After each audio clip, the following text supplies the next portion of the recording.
السلام عليكم أصحابتا وإذن وذا السلامي وحيران ربا inaan idinla qaybsado dhinaca kale idin wareejinayo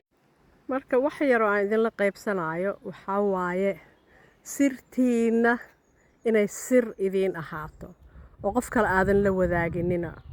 maxaa waaye sir erayga magaciisaaba sir la dhahayba maxaa sir loo dhahay inaadan qof kale la wadaagin oo adiga kaliya ay kugu ekaato saaxiibada ha u sheeganin saaxiibkaana ha u sheeganin saaxiibada marka u sheegato bari ka maalina dagaalaysiin sirtaada bannaankay taallaa marka siraha qaarkood dadka qaarkood sir muhiim ah oo iyaga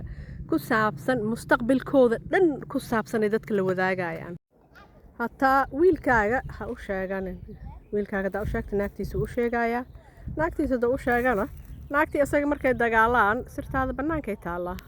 haddii sirta adiga aadan haysan karin hooyadaa macaan lee la wadaag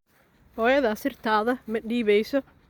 laakiin dad waxaa jiro hadda sirtoodii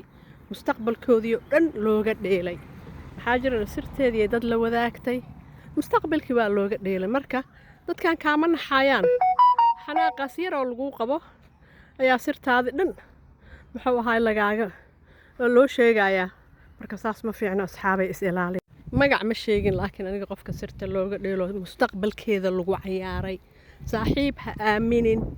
dad ha aaminin sirtaada ha kugu ekaato haddii dad aad u sheegaysa aan ku soo celiyo hooyadaa keliya aad u sheegan kartaa hooyo kuma kashifayso kashifaad waa adaana iska shifta haddiiba marba dadba aad u sheegto marka asxaabay is ilaaliya salaam calaykum